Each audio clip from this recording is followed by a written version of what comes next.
Hi, I'm Ashira Ramadan from Jerusalem. Don't push me. Don't push me. Okay, go. Don't push me. Okay, go. Hi, this is Iman Bilbaisi from Gaza. Hi, I'm Ala Khayy from Jerusalem. Hi, I'm Farah Abu Qasim living in Gaza.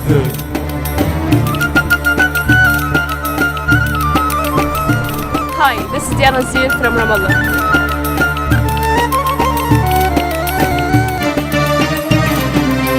I'm going after. My name is Nagam Muhanna. I live in Gaza. أعزائي المستمعين نقدم لكم نشرة الأخبار. I am Yara Al-Amla. I'm living in Ramallah.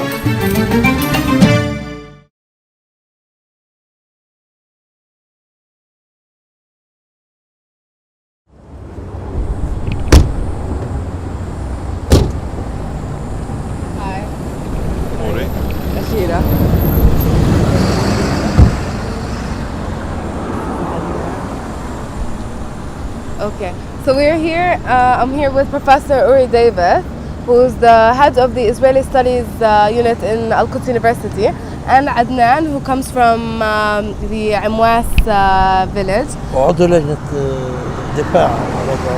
And he's a member in the committee for the defense of the lands of Imwas and other villages that were displaced in 1967, right? Correct. So now you're going to take me and show me something, right? Before people kill us on the highway. I'm going to show this road sign. Okay, let's go. Now we're on the side of the highway.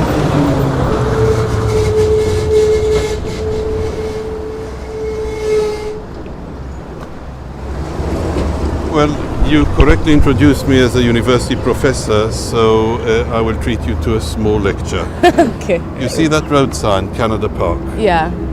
That park has been planted and developed by funding through the Jewish National Fund of Canada over the ruins of three Palestinian Arab villages, Imwas, Yalu and Beit Noba, ethnically cleansed in 1967 by the direct orders of the then Chief of Staff and subsequently Prime Minister of the State of Israel, Yitzhak Rabin. Mm-hmm. Now, ethnic cleansing is classified in international law as a crime against humanity. Canada Park was planted by the Jewish National Fund of Canada over the ruins of three ethnically cleansed villages. So the Jewish National Fund of Canada is complicit with a crime against humanity. Okay. The Jewish National Fund of Canada is recognized as a charity in Canada and gets tax exemptions, corresponding tax exemptions through the Canadian Customs and Revenue Agency. And the interesting question, as far as I'm concerned as an academic, is how is it possible that an institution complicit with a crime against humanity is recognized as a charitable organization in a liberal democratic country? When I don't have the full answer, but I think I have an element of the answer. Misrepresentation. That is one of the very few signposts you will see along the route that explicitly says Canada Park. Other signposts have previously designated this locality as Canada Park. I'm old enough to remember that and to document that. Okay. But gradually the signposts are being changed to Ayalon Park. Okay. The reason that the JNF, complicit with a crime against humanity, is recognized as a charity is because it projects itself in Canada and elsewhere as an organization committed to the welfare of society, to the greening of the environment, to the husbandry of water, etc., etc., etc. Well, here you have the sign where the reference to Canada is completely deleted. Yeah. And the map of the development is given for visitors, tourists, and people who come here for recreational activities. Now, Ashira, there is a problem represented in this frame. What would the General Jewish National Fund do when delegations from Canada arrive in this place and want to visit the product of their donations? I mean, that arrive in the and stand before this frame, read the text in English, Arabic and Hebrew, see the map, and there is no reference to Canada. Well, I happen to be the editor of the second volume of an e-book, electronic book, on the Jewish National Fund, focusing on Canada Park. And in the context of doing research on Canada Park, by coincidence, I arrived here when a banner was being stretched between the trees over here. Okay. And the banner says, Canada Park. Welcome to the funders and the delegation of Canada Park. I can provide you with a photograph. I have it still in my camera. So when they come, they stretch the banner at Canada Park, and when they leave, they fold it. Now, why would they go to such an extent in order to veil the reality? Because the reality is ugly. And I propose that we now enter the park. It's the margin of the park. This is a huge development because under these pastoral trees and picnic benches, there is a desecrated cemetery, the cemetery of Imwas.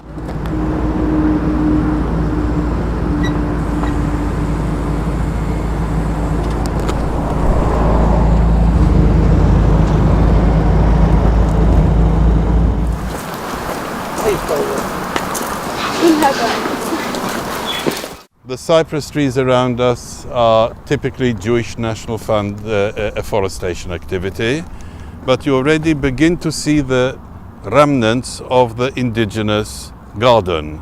You have I think you call it also in English, cherub, charub. Charub, yes. Tree here and an olive tree here.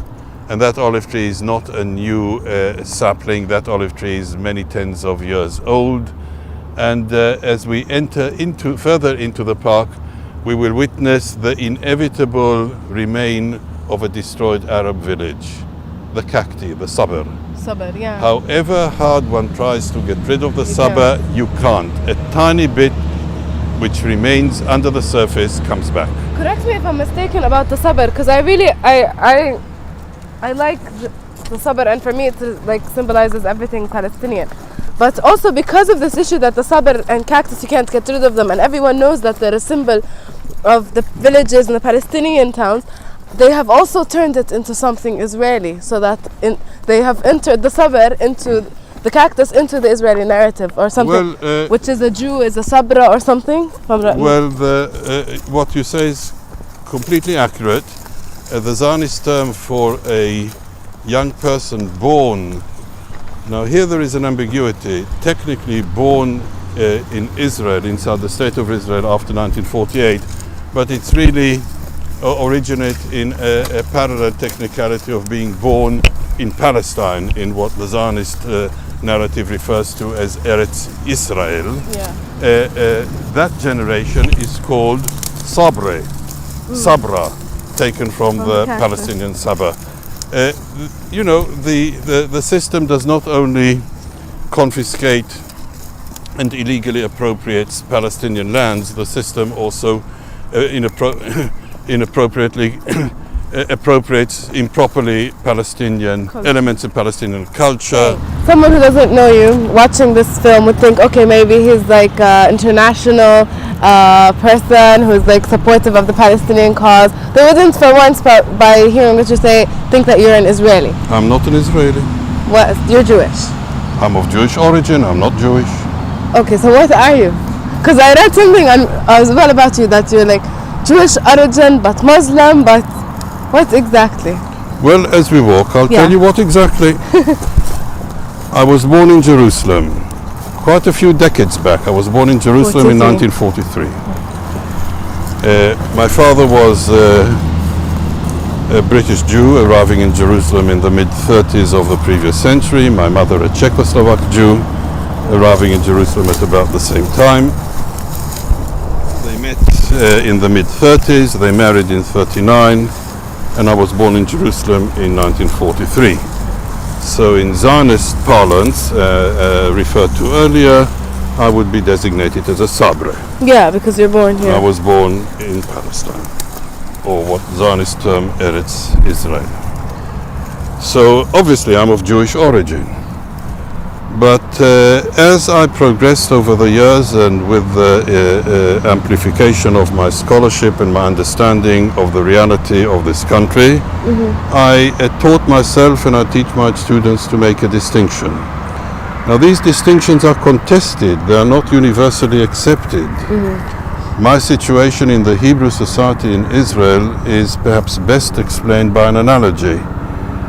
In the decades of apartheid in South Africa, the mainstream of the white population of South Africa were fully in support of apartheid. But there was an element at the margin, 1%, 2%, maybe 3% of the white society in South Africa, people who broke away from the ugly values of apartheid and either joined the African National Congress headed by Nelson Mandela or joined democratic institutions and trade unions inside South Africa, got arrested, got harassed. It was quite a courageous move to take. And in a parallel way, inside the Hebrew Society of Israel, there is a constituency. I don't have the statistic, but my intuition says about the same proportion of people who are citizens of the State of Israel, of Jewish origin, and who are anti-Zionists in the same sense that white individuals, citizens of apartheid South Africa, were anti-apartheid. So, but are you... One more sentence. Yeah. The one obstacle that people like myself face is the obstacle of Zionist education over decades. And again, that education is not unique. It's paralleled by apartheid education in South Africa.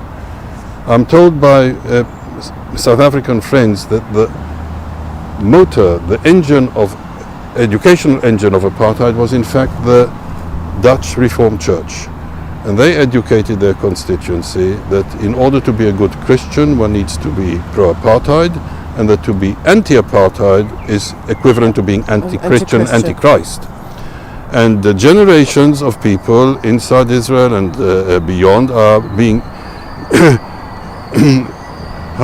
tragically educated that in order to be a good Jew, one has to be pro-Zionist, and if one is anti-Zionist, one is anti-Jewish, one is anti-Semitic, which is a travesty. Quite the contrary is wrong. Now in South Africa, the obstacle was easier to overcome because the World Council of Churches did not go for this. The World Council of Churches position was absolutely clear. In order to be a good Christian, one needs to combat, resist apartheid, to be anti-apartheid. Alas, we do not have an all-Jewish framework to educate the relevant constituencies in a similar way, that in order to be a good Jew, one needs to be anti-Zionist. There is a small religious community known as Neturei Karta. Yeah. And that's exactly their position, and that, to my mind, is the correct position. So I'm of Jewish origin, I'm a citizen of the State of Israel, but I'm not an Israeli. I'm a Palestinian. Do you hold the Palestinian passport? There is no Palestinian passport because there is no state. Only a state can issue a passport. The document that goes by the name of passport is actually a travel document. So you don't hold a Palestinian travel document? I hold an Israeli passport and a British passport. Okay. I earned my British citizenship after my father. Okay. And another thing, you're Fateh, right? Well, for better or for worse, I am actually a member of Fateh leadership. I'm a member of the Revolutionary Council of the Fateh movement. And yeah, you were elected in 2009.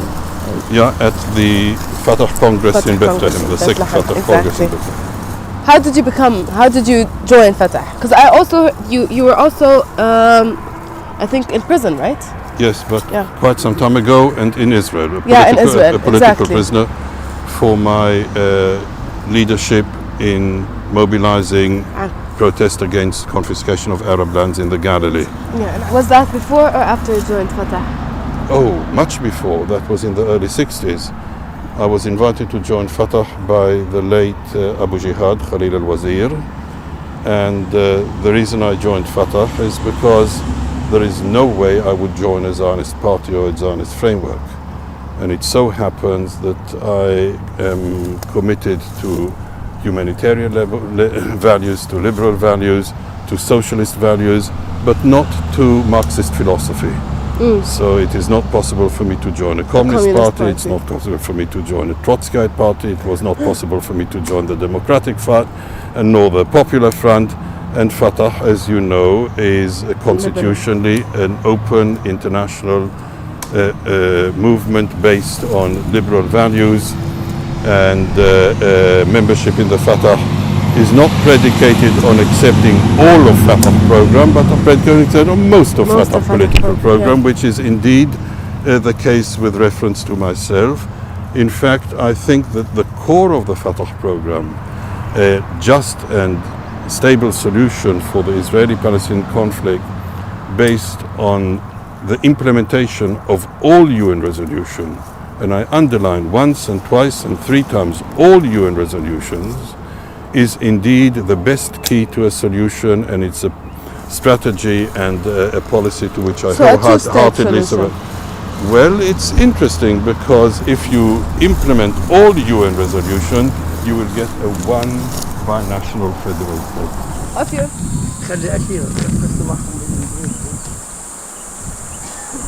وكان شارع رئيسي للبلد، وهون بالضبط كان هي القرية من هون، يعني القرية كانت جزئين، جزء العلوي سميه عماس الفوقة وعماس التحتة. He says that this main street is the main street for the village, and that Imwas was divided into Upper Imwas and Lower Imwas. Lower Imwas from that side and Upper Imwas is there, and that this is the beginning of the village. هذا الشارع زي ما بتعرف ودي على غزة كله شارع رئيسي. He says it's a main road that takes you to Gaza on one side and to Ramallah on the other side. هون زي ما حكيت لك هون وين بيتك؟ هي هون بالضبط. This is his family house. يعني انت انولدت في عمواس؟ نعم. انت انولدت في عمواس؟ طبعا. He was born here in عمواس. هذا بيتك. هذا انولدت يعني. This is his house and where he was born. Or more precisely, the remains of his house. The remains in the park. Over which the Jewish National Fund planted cypress trees. For the entertainment of vacationers. هي كله تعال شوف من الجرافات مدمروا هاي الأحجار. He says even though they demolished it, you can still find the stones from his house. ما عمرك جيت أخذت حجار لملمتها وأخذتها على بيتك؟ لا شو اسمه يعني. I'm asking if you ever came to take طبعا هون اتدمر كل شيء على كل شيء زي ما حكيتي أنت. يعني إنه أطلعونا ولا شيء حفاء عرب. How did he tells me that when they kicked them out of the village, they left everything. So they only took what they were wearing. كيف طلعوكم من البلد؟ أجوا في 6/6 بالضبط. They came on 6 of دخل الجيش June. الإسرائيلي والناس كانوا متخبيين في المغور في الكنيسة. It says the people were hiding in the churches in the caves. كيف وفي ناس في البيوت. أجوا الصبح الجيش الأردني انسحب طبعا ما خل يعني انسحب. The Jordanian army retaliated and ran off and left the people of the village alone. ترك أهل البلد لحالهم وإسرائيل كانت تتوقع يكون في مقاومة. And Israel was expecting that there would be some form of resistance. طيب أجوا صار يدخل على البيوت يلا روح وين على المختار بيت المختار هون. They came to the houses, they knocked on the houses and told the people to go to the Mukhtar's house, the leader of the tribe, basically the village, the head of the village. بكون يعني زي رئيس البلد وبعدين كان المختار يلا خذ جماعتك وامشي. So they told the Mukhtar to take the leader, basically to take the people and lead them out of the village. وهو مسك يعني بدون سلاح بدون تهديد بدون شيء. طبعا يطلع طبعا جيش داخل الدبابات. اوكي يعني كان معهم سلاح. مين الجيش؟ الجيش مش البلد. مش انتوا انا بحكي على الجيش. طبعا جيش. So basically they made the whole village leave following the Mukhtar. ما اخذتوش اغواعيكم ولا شيء قالوا يلا كل واحد يطلع. He said no. حتى الوالدة اللي نسيت اخت إلي عمرها 2 سنين من الخوف طلعت. He said his mother left his قد ايه عمرها؟ 2 سنين كان.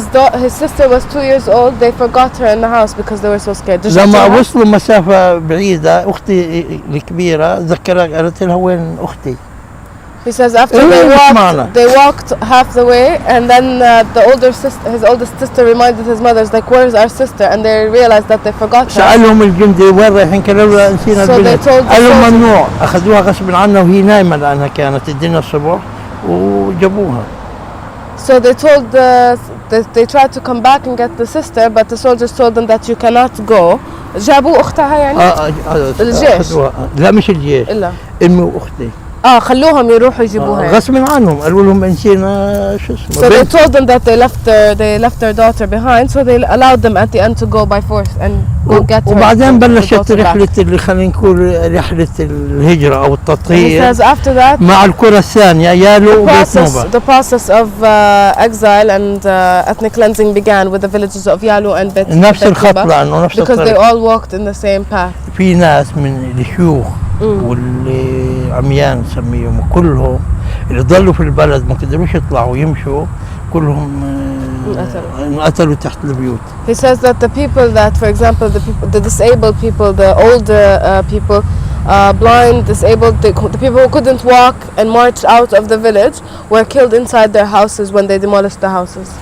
The village of Deir Ayoub that had control over the artery ascending to Jerusalem existed in the area of the park until the War of Independence. The villages of Imwas and Yalu existed in the area of the park until the year 1967. In the village of Imwas there lived 2,000 people which are since living in Jordan and Ramallah. Near the ruins of the village a cemetery has remained. So you see, the narrative refers to Imwas, Yalu, Beit Noba, and Deir Ayoub, and the disappearance of Imwas as an event created by some unknown force. Yeah, it's like something came and it just happened. They were and they disappeared. The population lived here and now lives there. Absolutely standard. Yeah, no war, no crime against humanity perpetrated. أوري هون بذكروا إنه صار في حرب بين القرى الثلاث وإسرائيل مثلا. There is no reference to hostilities between the villages and the Israelis. No. في تحت كمان عملوا مقبرة جديدة وقتها. Okay, so this is all we're walking now on the land of the cemetery. Well, we are walking over desecrated tombstones. We are walking over a desecrated cemetery.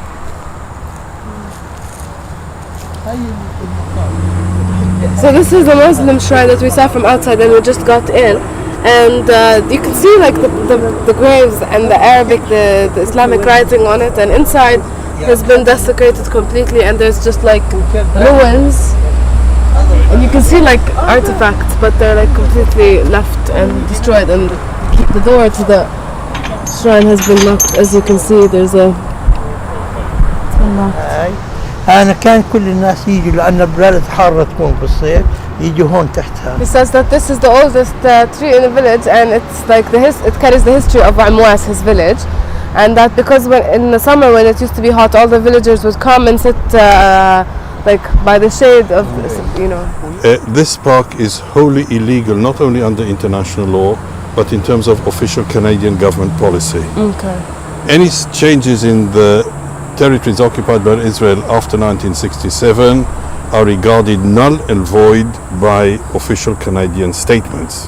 And still the Canadian government allows the perpetrator of this atrocity a tax-exempt status and a charitable registration in Canada. So since I'm aware of, I have fairly good experience in the attempts of the opposite party, the Zionist party, continuing attempts to undermine the credibility of honest narratives by people who are critical of Israel and critical of the values of political Zionism, I will, for the purpose of defense of this program, invade my own privacy.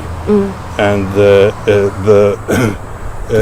the fact that I'm married or divorced or single is actually irrelevant to the interview. Okay. But I will state to the microphone that I'm happily married to a Palestinian woman of Muslim and Arab origin, and I will state to the microphone that prior to my marriage I registered as a Muslim. Okay. Now, what was the motive of this registration I will still hold within the private domain. Okay. I can assure your viewers that their immediate speculation, or what I believe to be might be their immediate speculation, is actually inaccurate. Okay.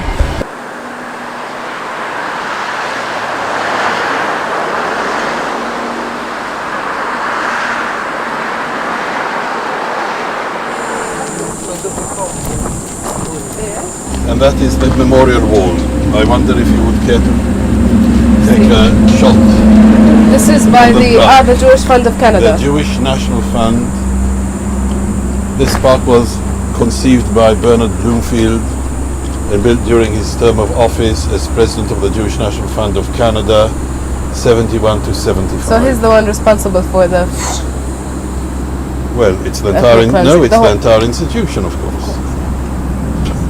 And then the major donors are listed on the walls behind this plaque.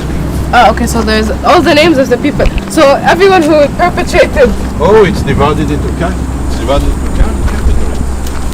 Oh, okay. By money. The size of the donation. I can't believe that the decoration for these people, the people who funded the ethnic cleansing and the institution, is the tahuna, which is left from the city. What's the tahuna in English? The millstone for the village of Imwas.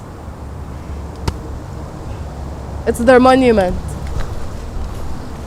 اي شوفي عمين يشوف المتبرعين شوفي. And you can see all the names of the people who donated. So you can sue all of these people. Exactly, that is my hope. Founders, governors, and further, I don't remember the classes. How do they get the feeling of pride in doing such a thing?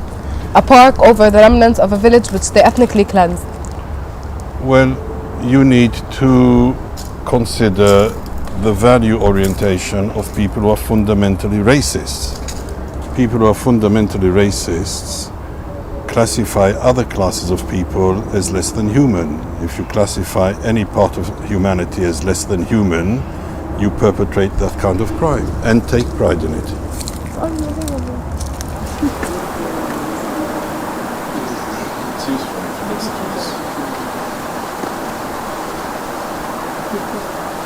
عدنان، طب انت هلا حكيت لي عن البلد وعن هذا، هلا بديش اسالك عن البلد، انت. نعم. I told him like you're telling me about the village and I want to know about you. Like how does he feel? كيف بتحس يعني انه حجرك وبيتك وشجرتك ومقبرة اهلك كلها حديقة؟ I'm saying like how do you feel when your rock, your stone, your cemetery, your house, everything is demolished and then there's a park on top of it. الحجر او الشجر زي ما يقولوا يعني وطني مسكت رأسي اللي هو طفولتي يعني بذكرني دائما كيف كانت طفولتي بعمواس. I asked him like what did كابن عمواس. I asked him about like the rocks that she's what do they mean to you, and he says that they mean his childhood, that they resemble his life, his childhood, these trees, these walls, everything. خاصة الشجرة اللي عند المقبرة ذكرتني واحنا كيف كنا نقعد مشان نتخبى من الشمس الحر لأنه فيش كونديشنات نيجي. He says especially the tree that he showed us near the cemetery, it reminded him of his childhood when he was kids and they were hiding from the heat of the sun under the tree because they didn't have AC. I have a request. You can request. In recognition of the time that I devoted. Yes. And the expertise that I devoted. Okay. And the interview. Okay. My request is that the camera team now take shots of all the plaques around here. Okay. Because these shots can be enlarged and people can see the names and can be a resource for presentation in court. Okay. So if you don't mind and ask your colleagues to take shots of all the plaques, and there are hundreds of names here, I would be most grateful. I will tell them to do that, but I'm not sure if we'll put it in the episode because it will take too much time. But we'll have them as well also for you.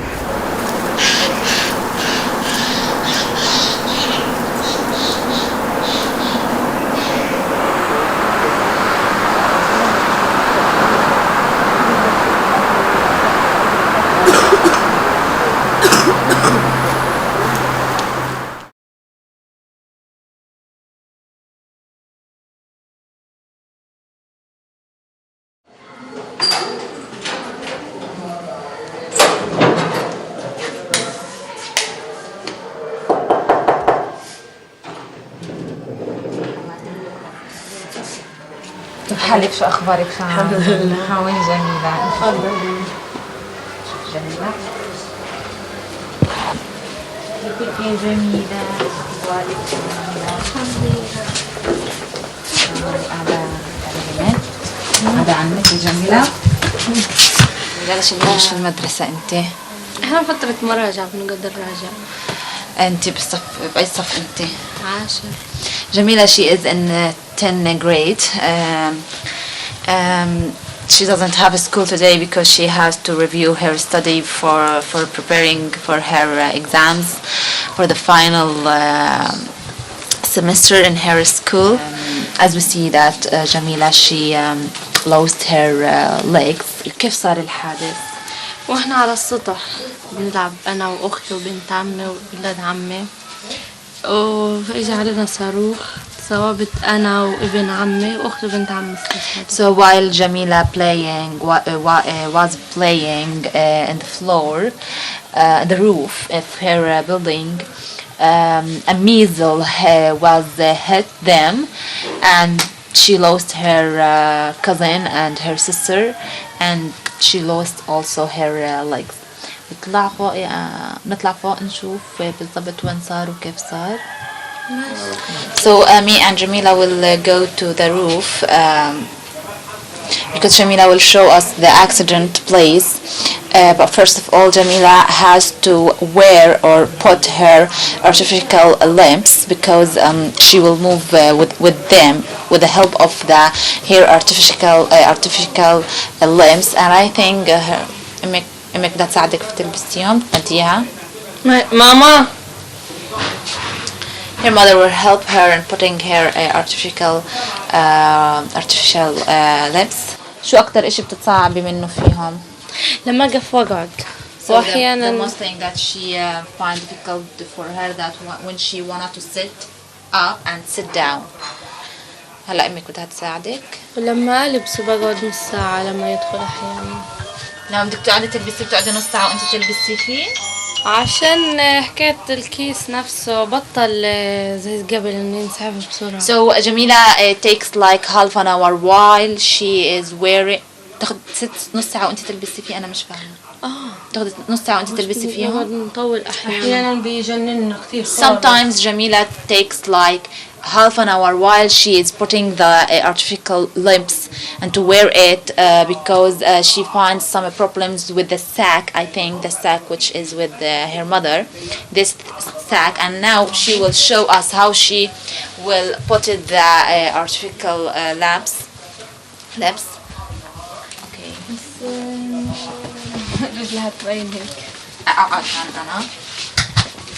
I will sit here just to because Jamila feels some shy.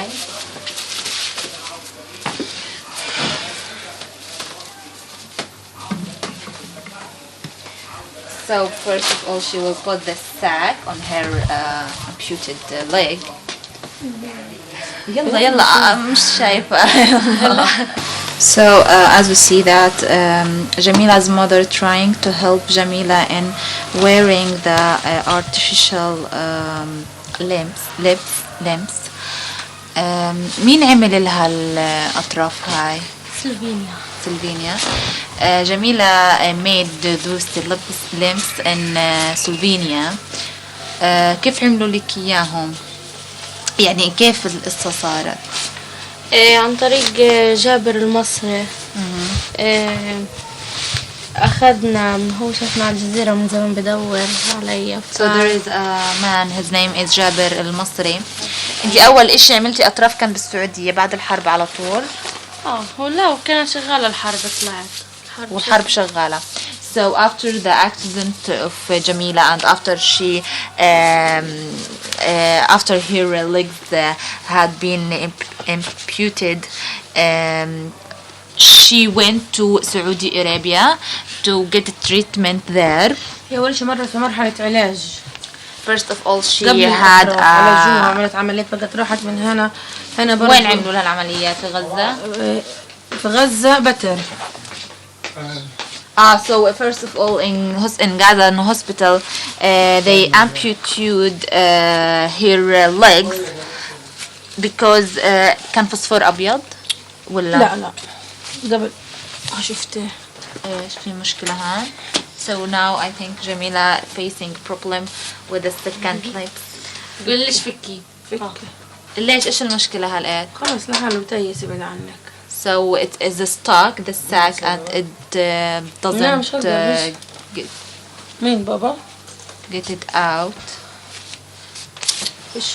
So it is stuck, and Jamila feel nervous that she doesn't want to make it again. فك يا شيخة.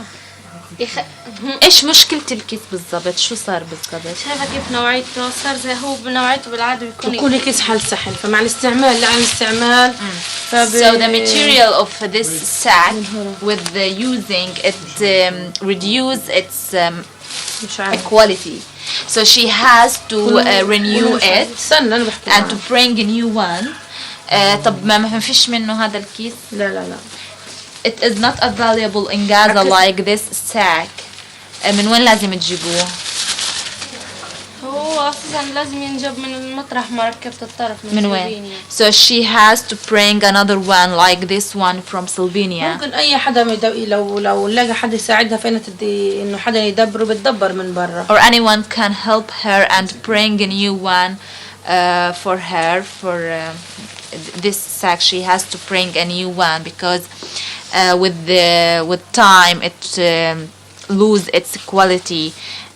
It has to be fixable to take it away immediately, but now she faced some problem while she is trying to take it out. شو بدها تعمل هلا؟ بدنا نحاول لما يزبط. So she will retry until she succeed. Also, I think it is stuck again. محمد تعال اسحب. بتحسي بوجع عندك كان ولا عادي؟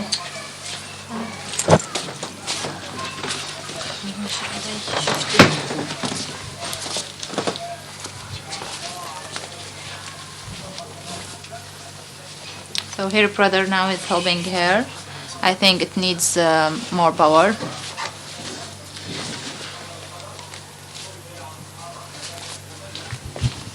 So I think because of that, Jamila takes long of time until she wear her lamps.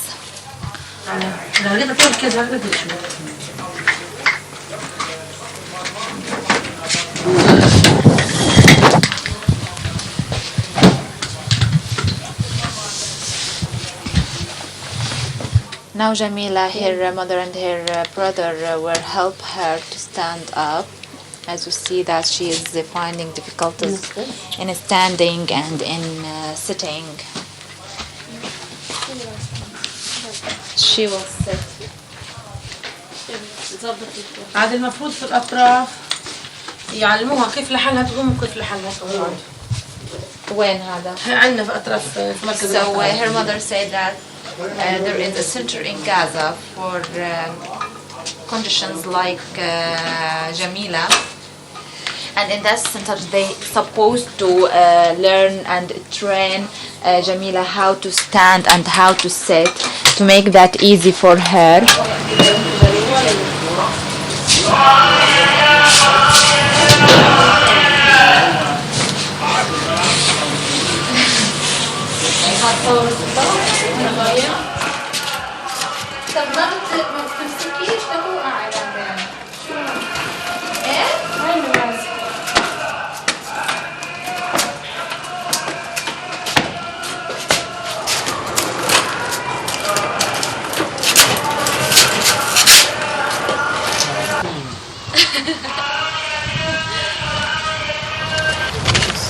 يلا عرفتي كيك احملك معاه؟ لا مش مشكلة. يلا ايوه شاطرة جميلة.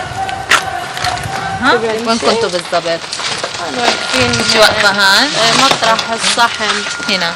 So Jamila and her كنتي مع مين؟ مع ابن عمي، ولاد عمي الاثنين وبنت عمي اللي استشهدوا. So Jamila and her cousin were standing in this place exactly in this place. They were playing here. بعدين شو صار؟ بعدها أنا بتذكرتش اللي صار، بس هم حكوا إنه كيف صرنا هناك واقفين وإجا الصاروخ اجتمع علينا. So she said that she doesn't remember now what happened exactly for her, but they told her that when they come and after they heard the pump of the rocket, or a missile. They found them. لقوكوا في مناطق مختلفة ولا في نفس؟ موزعين. أنا كنت They are dismissed. وين أنت كنتي؟ مش عارفة. كانت جميلة متصوبة؟ وين؟ كانت هنا. And Jamila, they found her here in this place. شذا أختي السجلة كانت هنا. Shaza, she is the youngest girl. She was killed. They found it in this place. تطلعي أنتي بالعادة ولا كيف؟ نطلع لما بدناش. So when they want to make barbecue, they come here. طب شو بتتذكري؟ بس يعني بنحاول نغير مواضيع الحرب لأنه. So Jamila is trying to not think about the war and to let her out of that situation. طيب قديش حاسة هل بتحسي حالك انظلمتي أو إنه في حق لإلك أنت مش قادرة تاخذيه أو إيه؟ يعني احنا اطفال بنلعب مجرد لانه بنلعب على السطح كمان. احنا طلعنا صحيح انه كان في حرب وهيك بس طلعنا لانه الكهرب قاطع تحت وطلعنا هون لتغيير جو حتى واحنا بنمنعونا بحرية اللعب. معي كمان محصريننا كمان في اللعب. I'm asking her how you feel about what happened for you. Is that unfair? So she told me for sure it's unfair for that to happen for me because she came here for playing because there was no electricity in her home, so she came to the roof to spend some time in playing with her sister and her cousin, and they prevent her from enjoying, and the Israeli prevented her to enjoy in her time to play. She said it's not said they are surrounded us. Also they shooted us. ما بيجيكي كوابيس وهيك بتذكرش؟ كنت في السعودية فترة بعد ما اروح بخلص من التمرينات عاصبت انه على الوحدة عندي في كمان تمرين يعني من 11 لواحد اضل نايمة احلم فيها. احنا في مين؟ في شذا؟ تكون مثلا موجودة في الحلم واصحى يعني نتضايق انه لما اصحى الاقيهم مش يعني اعرف انهم راحوا. So I'm asking her how that's affected on you. So she told me when she went to Saudi Arabia, she kept a dream in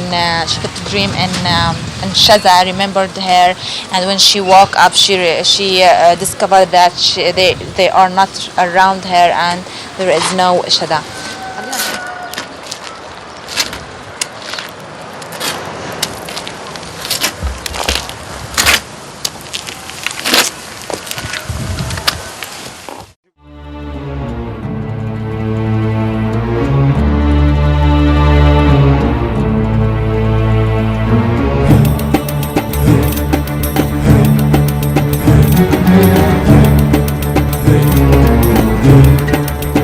Thank you.